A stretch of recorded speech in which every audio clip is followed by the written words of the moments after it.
O ano de 1946 começou com todas as atenções voltadas para o Sul-Americano de Seleções, que acontecia na Argentina. Mas a preparação da seleção brasileira começou em dezembro do ano anterior, quando disputou a Copa Roca, o famoso duelo contra a Argentina. O Brasil ganhou a disputa com 6 vascaínos no elenco: Ademir, Chico, Jair, Lelé, Augusto e o goleiro Barbosa. O curioso é que Barbosa sequer era titular do Vasco nesse momento, mas algo inusitado aconteceu para que ele fosse convocado. No mês anterior, a seleção brasileira se concentrou na cidade mineira de Caxambu. Para esse período de treinos também tinham 6 vascaínos convocados, mas um nome se distinguia da lista da Copa Roca, e era do goleiro Rodrigues, então titular do Expresso da Vitória. Acontece que enquanto estava concentrado com a seleção, Rodrigues ganhou na loteria uma pequena fortuna. O goleiro ficou eufórico com a notícia, e possivelmente isso afetou no seu rendimento nos treinos.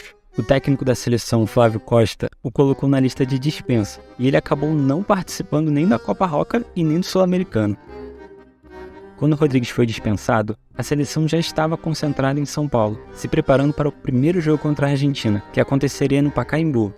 Como Barbosa estava passando as férias com a família em São Paulo, Flávio Costa aproveitou para chamá-lo para treinar com a equipe nacional e ocupar a vaga de seu colega. Barbosa se destacou nos treinos e acabou sendo titular na primeira partida contra os hermanos.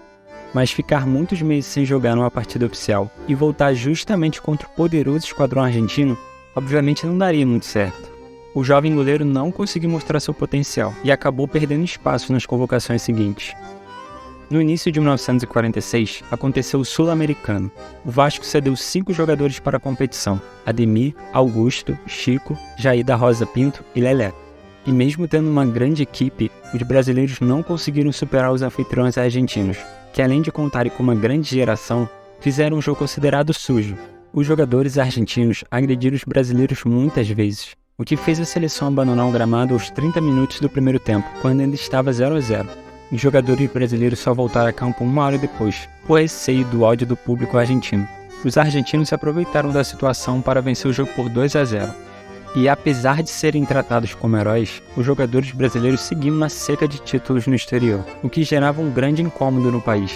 Nenhuma equipe brasileira, seja seleção ou clube, conseguia ser campeão fora do território nacional.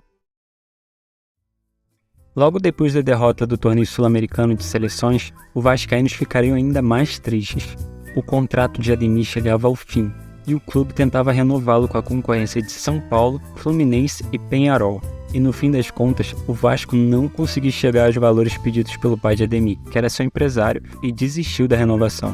E no dia seguinte, o grande craque acertava a saída ao Fluminense. O goleiro Rodrigues, que havia ganhado na loteria, decidiu sair do Vasco e voltar para São Paulo, sua terra natal. Lá ele ficou um tempo de férias, desfrutando da grana que ele ganhou, mas depois de não muito tempo fechou o contrato com o Palmeiras. E apesar desse fato parecer a princípio muito negativo, nos meses e anos seguintes, ele se provaria um dos melhores acontecimentos da história do Vasco. Barbosa, reserva de Rodrigues, ganharia chances como titular absoluto pela primeira vez no Expresso da Vitória. E nessa janela, o Vasco quase perdeu também o zagueiro Raffanelli, numa disputa com o Racing da Argentina e com clubes mexicanos. E também teve que brigar com o Fluminense pela permanência de Alfredo II. Ele dá com assédio a outros destaques do grande esquadrão de 45, conseguindo manter todos esses. E apesar da perda do astro Ademir, a equipe do Vasco ainda era muito forte. Os amistosos que o clube fez durante o Sul-Americano mostravam isso. Mesmo sem 5 titulares, o Vasco goleou o Libertad do Paraguai por 6-1, com hat-trick de Isaías, e derrotou o Cruzeiro dos craques Nigim e Ismael. O Expresso ainda tinha condições de lutar pelo bicampeonato carioca. Na primeira competição do ano, o torneio Relâmpago, o Vasco atuou com um time quase todo reserva, e mesmo perdendo a primeira partida do torneio, que decretou o fim de uma invencibilidade de 37 jogos, o Vasco se sagrou campeão contra o Fluminense. Era o 4º título seguido do Expresso, e embora tinha tido dificuldades, nada parecia sair muito do script. Mas na partida seguinte o Vasco recebeu o São Paulo em São Januário, defendendo a incrível marca de 50 jogos invictos na colina histórica. Sim, desde 1943, o Vasco não sabia o que era perder em seus domínios. Mas o time de São Paulo de Rui, Noronha e Leônidas da Silva conseguiu quebrar a marca numa vitória por 2-1. Uma derrota por uma grande equipe, mas que mesmo assim ligava o sinal de alerta do Vasco, que já contava com seus titulares na partida. poucos dias depois, o Vasco contratava o maior craque da janela de transferências, Danilo Alvim, volante do América e da seleção brasileira. Era a resposta do Vasco para a perda de Ademir.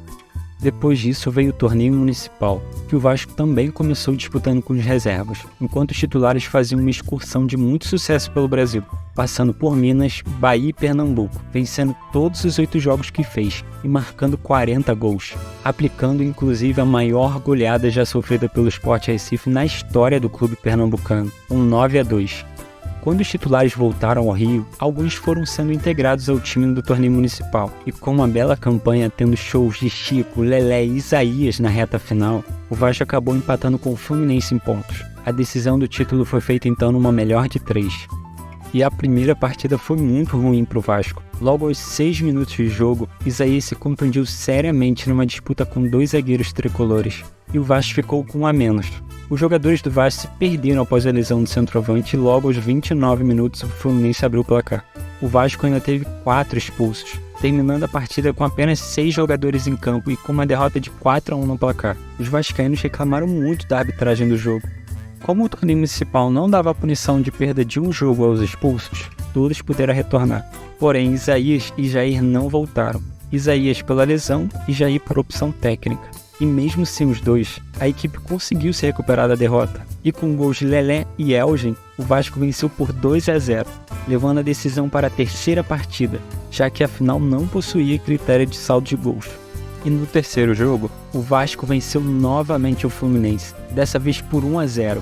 Coube a Chico marcar o gol do 5º título consecutivo do Expresso da Vitória, que simplesmente dominava as competições do Rio de Janeiro. Já somava 8 títulos em 10 disputados desde 1944. Foi então que o Vasco sofreu mais uma perda considerável. O grande e revolucionário treinador Ondino Vieira anunciou que iria parar por um tempo a carreira de treinador. O uruguai que tirou o Vasco da fila de títulos e o transformou no bicho-papão do Rio, se despedia do clube. E o Vasco ainda teria pela frente a principal competição do ano, o Campeonato Carioca. Como o time reagiria sem seu renomado treinador? Para o lugar de Ondino, veio o português Ernesto Santos. E para o lugar de Isaías, o Vasco contratou Dimas, destaque do Tupi de Minas, que era cobiçado por Flamengo e Palmeiras. E foi dessa forma que o Vasco iniciou o Carioca. De início não pareceu um grande problema, visto que a equipe despachou o Botafogo por 3-0. Mas a partir da segunda rodada, o Vasco começou a oscilar assustadoramente. O time estava constantemente desfalcado e também não desfrutava da organização tática que tinha antes com o Ondino. No primeiro turno, foram 4 vitórias, 2 empates e 3 derrotas. E o segundo turno já iniciou com 2 empates. Até que Isaías voltou ao time recuperado de lesão. Com ele em campo, o Vasco venceu 4 partidas, incluindo vitórias contra o Flamengo e Fluminense. Empatou 2 e perdeu 1. O Vasco melhorou, mas não foi o suficiente para entrar na briga pelo título. Ernesto Santos caiu ainda durante o campeonato, dando lugar a Roque Caloceiro. A equipe vascaína acabou amargando uma péssima 5ª colocação. Ainda viu o Fluminense ser campeão com Ademir fazendo o gol do título em São Januário. O final do ano não poderia terminar pior. Apesar dos muitos problemas, as estatísticas do time no ano não foram tão ruins, como a gente pode ver na imagem. Os destaques do ano foram Lelé, Isaías e Danilo. Todos sabiam do imenso potencial do time vascaíno, mas após as saídas de Ondino e Ademir e a lesão de Isaías, tudo ficou muito bagunçado. Nem mesmo a chegada de Danilo deu jeito no time. Os primeiros meses do ano de 1947 reservavam muitas mudanças importantes e um acontecimento que abalaria o futebol nacional. Mas falaremos sobre isso somente no próximo episódio. Bom, é isso. Se você gostou do vídeo, deixa o like, comenta e compartilha. Isso ajuda demais o nosso trabalho. Se você quiser ajudar financeiramente a Estúdio Vasco, a chave Pix está aí na tela. E segue a gente nas redes sociais para ficar ainda mais por dentro da grandiosa história do Vasco da Gama. Um abraço e saudações vascaínas.